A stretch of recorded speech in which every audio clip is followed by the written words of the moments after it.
Twelfth chemistry में आज का हमारा टॉपिक है ठोसों का चुंबकीय गुण, मैग्नेटिक प्रॉपर्टीज ऑफ सॉलिड। तो चलिए इसे पढ़ना स्टार्ट करते हैं। सभी पदार्थों में कुछ चुंबकीय गुण अवश्य होते हैं और इन चुंबकीय गुणों की उत्पत्ति इलेक्ट्रॉनों के कारण होती है। इससे हमको क्या समझ में आता है कि प्रकृति में जितने भी पदार्थ हैं उन सभी पदार्थ में कुछ न कुछ चुंबकीय गुण पाए जाएंगे। और एक बात अगर आप लोग जानते हैं, कोई भी आवेश है, मान के चलिए ये आवेश है, तो कोई भी आवेश यदि स्थिर अवस्था में है, यदि कोई आवेश स्थिर अवस्था में है तो उसमें कौन सा क्षेत्र पाया जाएगा? तो उसमें विद्युत क्षेत्र पाया जाएगा। किंतु यदि वह आवेश समान रूप से गतिमान है तो उसमें विद्युत क्षेत्र के साथ साथ चुंबकीय क्षेत्र भी पाया जाता है। तो पहला बात क्लियर हुआ कि प्रत्येक पदार्थ जो प्रकृति प्रदत्त है उनमें कुछ न कुछ चुंबकीय गुण पाए जाएंगे। और दूसरा, जो आवेश होता है जैसे इलेक्ट्रॉन एग्जाम्पल में लिए, तो क्योंकि यहाँ लिखा है इन चुंबकीय गुणों की उत्पत्ति इलेक्ट्रॉनों के कारण होती है, तो जो इलेक्ट्रॉन होते हैं वो भी एक प्रकार का आवेश है। तो जो इलेक्ट्रॉन होता है या जो आवेश होता है, यदि वो स्थिर अवस्था में है तो उसमें विद्युत क्षेत्र उत्पन्न होगा।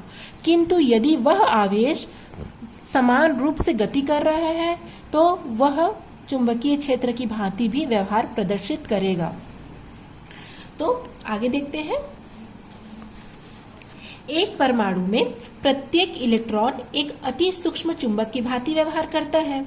प्रत्येक इलेक्ट्रॉन जो चुंबकीय गुण प्रदर्शित करते हैं उनका अध्ययन हम चुंबकीय आघूर्ण से कर सकते हैं। चुंबकीय आघूर्ण किसे कहेंगे? चुंबकीय आघूर्ण एक फिजिक्स का शब्द होता है। फिजिक्स में आप चुंबकीय आघूर्ण के बारे में डीपली पढ़ेंगे।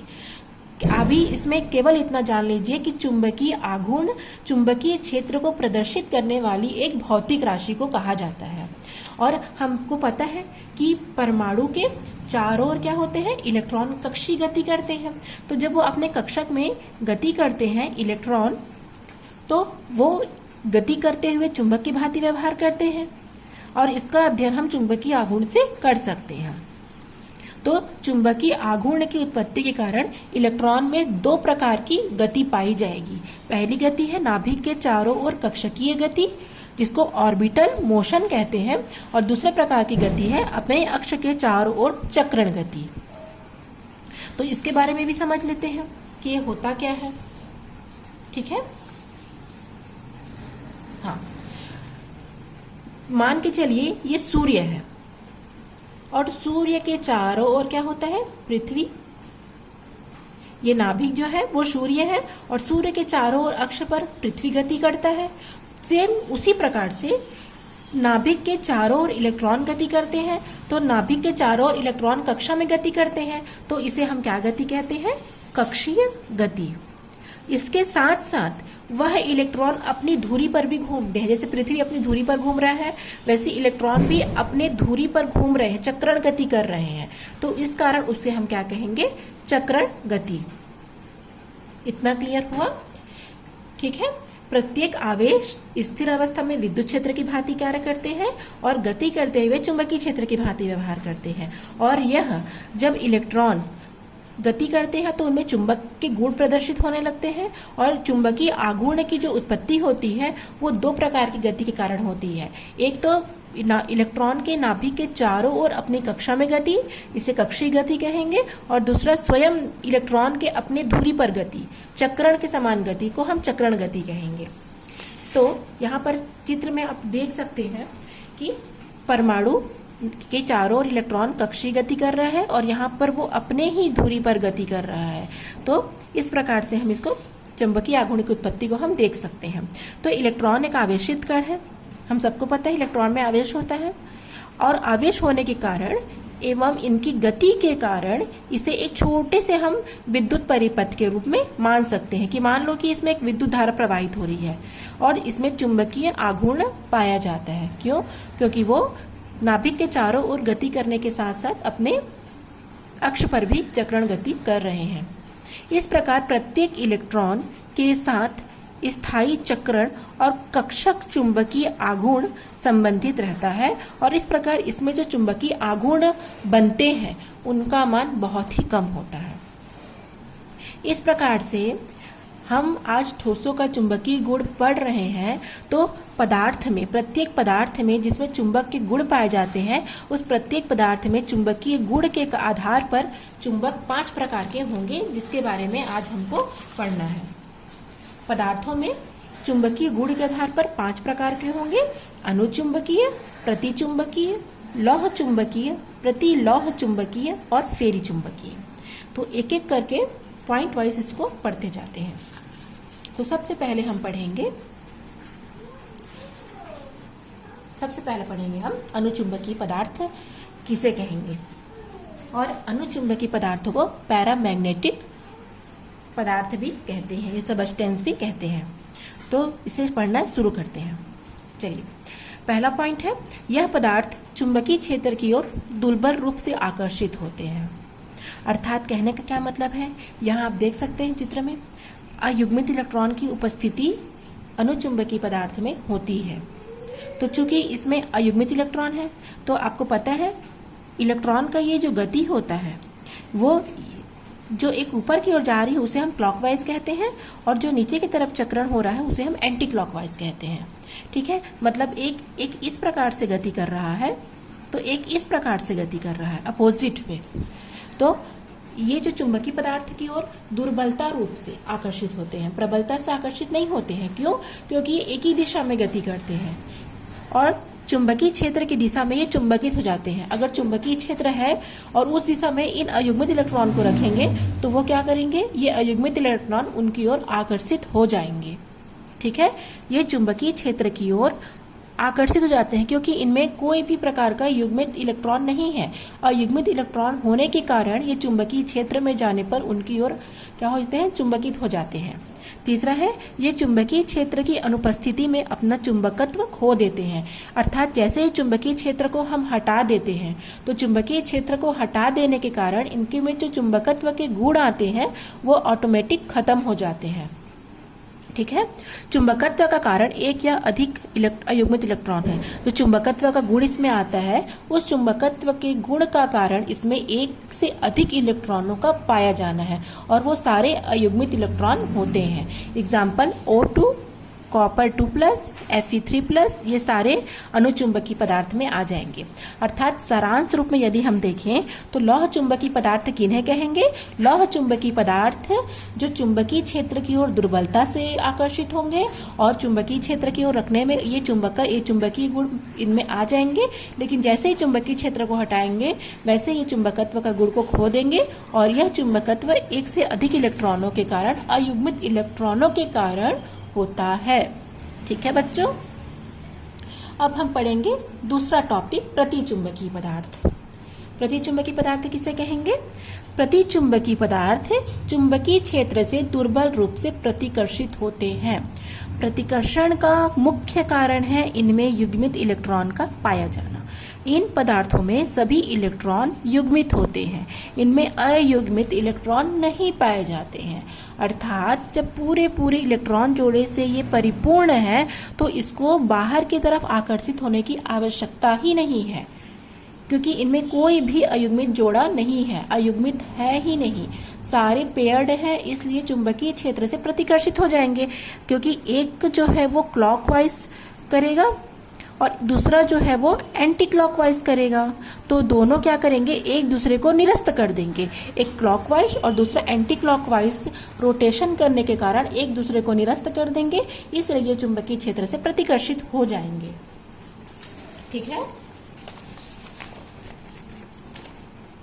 उसके बाद देखेंगे अगला पॉइंट, इलेक्ट्रॉनों का जो युग्मित होना है इनके चुंबकीय आघूर्ण को निरस्त कर देता है। जैसे मैंने अभी आपको बताया कि एक पेयर्ड होगा और एक एंटी क्लॉकवाइज और एक क्लॉकवाइज, तो उस कारण क्या होगा, ये एक दूसरे को निरस्त कर देंगे और चुंबकीय गुण प्रदर्शित नहीं करेंगे। एग्जाम्पल आ जाएगा आपका H2O, NaCl, C6H6, इसको बेंजीन कहा जाता है और इसका उपयोग हम ऑर्गेनिक केमिस्ट्री में मुख्य रूप से करेंगे। तीसरा पढ़ेंगे हम लौह चुंबकीय पदार्थ। अब तक जो हमने प्रतिचुंबकीय अनुचुंबकीय पढ़ा वो उसको हमने इलेक्ट्रॉन के आधार पर डिफाइन किया है, परिभाषित किया है कि इलेक्ट्रॉन की गति कैसे होती है। लेकिन अब हम जो लौह चुंबकीय, प्रतिलौह चुंबकीय और फेरी चुंबकीय पढ़ेंगे वो तीनों डोमेन के आधार पर परिभाषित होंगे, ना कि इलेक्ट्रॉन के कारण। अब इसका मुख्य कारण यहाँ पर आपको पता चलेगा कि उनको इलेक्ट्रॉन के आधार पर और इसे डोमेन के आधार पर क्यों समझाया जा रहा है, और सबसे जरूरी बात कि ये डोमेन होता क्या है, ये डोमेन आता कहाँ से है, ये डोमेन किसे कहते हैं। तो चलिए सबसे पहले हम डोमेन के बारे में पढ़ेंगे। ठीक है, आप लोग को डोमेन के बारे में मैं पहले जानकारी दूंगी, फिर हम लौह चुंबकीय पदार्थ कंटिन्यू करेंगे। ठोस अवस्था में पदार्थों के धातु आयन छोटे छोटे खंडों में समूहित होते हैं तथा इन्हें ही हम डोमेन कहते हैं। इस प्रकार प्रत्येक डोमेन एक छोटे से चुंबक की भांति व्यवहार करते हैं। अब इसको मैं आप लोग को समझाती हूँ। हम क्योंकि ठोस अवस्था पढ़ रहे हैं, तो जो ठोस अवस्था में जितने भी पदार्थ होते हैं वो छोटे छोटे धातु आयनों के खंडों के रूप में समूहित हो जाएंगे, समूह बना लेंगे। जैसे यहाँ पर आप देख रहे हो ये डोमेन है, ये प्रत्येक आप जो देख रहे हैं ये क्या है, डोमेन। तो इसमें आप क्या देख रहे हैं, ये अंड संड कहीं पर भी अभिविन्यसित है, अर्थात अनियमित प्रकार की इनकी व्यवस्था है। कोई इनकी व्यवस्था नहीं, कोई इधर कोई उधर, कहीं पर भी अपना ये विन्यास बना रखे हैं। ठीक है, कहीं पर भी अभी विन्यासित हो चुके हैं। तो क्या कहा जा रहा है, ये डोमेन है। छोटे छोटे खंडों के रूप में धातु आयन समूह बना लेते हैं, इन्हें हम डोमेन कहते हैं। ठीक है बच्चों, ठोस अवस्था में जो छोटे छोटे खंड में जो धातु आयन है वो समूह बना लेते हैं, निर्माण कर लेते हैं समूह का, उसे हम क्या कहते हैं, डोमेन कहते हैं। अब ये अंड बंड संड है, अर्थात कहीं पर भी अभिविन्यसित हो चुके हैं। तो लौह चुंबकीय पदार्थ के अचुंबकीय टुकड़े, जो ये चुंबकीय टुकड़े हैं वो अनियमित रूप से अभिविन्यसित है, आप देख सकते हैं। किंतु जैसे ही हम इनको चुंबकीय क्षेत्र में लाते हैं, चुंबकीय क्षेत्र में रखने पर सभी डोमेन चुंबकीय क्षेत्र की दिशा में अभिविन्यसित हो जाते हैं। अर्थात चुंबकीय क्षेत्र की दिशा में ये एक ही दिशा में ये कंटिन्यू अग्रसर हो रहे हैं और चुंबकीय प्रभाव इसमें उत्पन्न हो रहा है। क्यों? क्योंकि इसको अब हम चुंबकीय क्षेत्र में रखे हैं। क्लियर हुआ? और चुंबकीय क्षेत्र से हटा लेने पर भी डोमेन का जो क्रम है वो बिगड़ता नहीं है, अव्यवस्थित नहीं होता है, वह जो क्रम है वो क्रम बना ही रहता है। तो यही लौह चुंबकीय पदार्थ को हम स्थायी चुंबक बनाते हैं और इसे स्थायी चुंबक बनते हैं। आप देख सकते हैं यहाँ पर सभी चुंबक एक ही दिशा में है। जैसे ही हम इसे चुंबकीय क्षेत्र में रख रहे हैं, ये एक ही दिशा में क्या कर रहे हैं, अग्रसर हो रहे हैं और इसमें चुंबकीय क्षेत्र के गुण आ रहे हैं। इसलिए इस पदार्थ का उपयोग हम स्थायी चुंबक बनाने के लिए करते हैं, जैसे आयरन, निकिल, कोबाल्ट। ठीक है बच्चों, अब हम पढ़ेंगे प्रतिलौह चुंबकीय पदार्थ किसे कहेंगे, जिसे हम एंटी फेरोमैग्नेटिक सब्सटेंस भी कहते हैं। तो प्रतिलौह चुंबकीय पदार्थ में जो डोमेन की संरचना होती है वो तो लौह चुंबकीय पदार्थ के समान ही होती है, परंतु इनके जो डोमेन होते हैं वो एक दूसरे के विपरीत होते हैं। इस कारण एक दूसरे के प्रभाव को निरस्त कर देते हैं। जैसे हम प्रतिचुंबकीय में देखे थे, लेकिन प्रतिचुंबकीय में क्या था, इलेक्ट्रॉन युग्मित होने के कारण क्लॉक और एंटी क्लॉकवाइज रोटेशन करने के कारण एक दूसरे को निरस्त कर रहे थे। किंतु यहाँ पर क्या हो रहा है, यहाँ पर जो डोमेन है ना, तो जैसे दो डोमेन ऊपर की ओर अग्रसर है तो दो नीचे की ओर है। तो इस प्रकार यदि ये निरस्त होगा तो ये भी निरस्त होगा, ये निरस्त होगा तो ये भी निरस्त होगा। अर्थात एक दूसरे के विपरीत दिशा में होने के कारण ये एक दूसरे के प्रभाव को नष्ट कर देंगे, निरस्त कर देंगे। तो इसे हम प्रतिलौह चुंबकीय पदार्थ कहते हैं। ठीक है, एग्जाम्पल मैग्नीज ऑक्साइड और मैग्नीज डाइऑक्साइड। और अंतिम है आपका फेरी चुंबकीय पदार्थ, जिसे हम लघु लौह चुंबकीय पदार्थ भी कहते हैं। तो ये भी डोमेन के आधार पर समझाएंगे कि डोमेनों के चुंबकीय आघूर्ण समांतर व प्रति समांतर दिशाओं में असमान होता है, तब पदार्थ में फेरी चुंबकत्व का गुण देखा जाता है और यह चुंबकीय क्षेत्र की ओर दुर्बलता पूर्वक आकर्षित होता है। इसे कैसे समझेंगे? लौह चुंबकीय पदार्थ में क्या था, सब एक ही दिशा में अग्रसर हो रहे थे चुंबकीय क्षेत्र में रखे जाने पर। प्रतिलौह चुंबकीय पदार्थ में क्या हो रहा था, एक दूसरे के विपरीत होने के कारण एक दूसरे के प्रभाव को नष्ट कर दे रहे थे। लेकिन लौह चुंबकीय पदार्थ में क्या होगा, लौह चुंबकीय पदार्थ में जैसे ये निरस्त हुआ इससे, ये निरस्त हुआ इससे, तो भी क्या हो रहा है, कुछ बचे खुचे जो डोमेन है वो क्या हो रहे हैं, चुंबकीय क्षेत्र की ओर आकर्षित हो रहे हैं। क्योंकि लौह चुंबकीय में सभी एक दिशा में होते थे, इसलिए वो तेजी से चुंबकीय क्षेत्र की ओर आकर्षित होते थे। लेकिन इसमें कुछ एक ही हैं जो चुंबकीय क्षेत्र की ओर आगे बढ़ रहे हैं, तो क्या होगा, दुर्बलता पूर्वक आकर्षित होंगे। देख रहे हैं आप चित्र में, ठीक है। तो इनमें क्या होता है, जो समांतर और जो प्रति समांतर है, असमान है, वो क्या होंगे, एक दूसरे को निरस्त करेंगे और कुछ एक ही ऐसे बचेंगे जो चुंबकीय क्षेत्र की ओर दुर्बलता पूर्वक आकर्षित होंगे। तो इस प्रकार से इसको हम फेरी चुंबकीय पदार्थ कहते हैं। एग्जाम्पल है इसका मैग्नेटाइट। तो ये टॉपिक आज कंप्लीट हुआ। आप इसके बारे में पढ़ लेंगे, समझ लेंगे। कुछ भी प्रॉब्लम होने पर मुझे कमेंट्स बॉक्स में बताएंगे।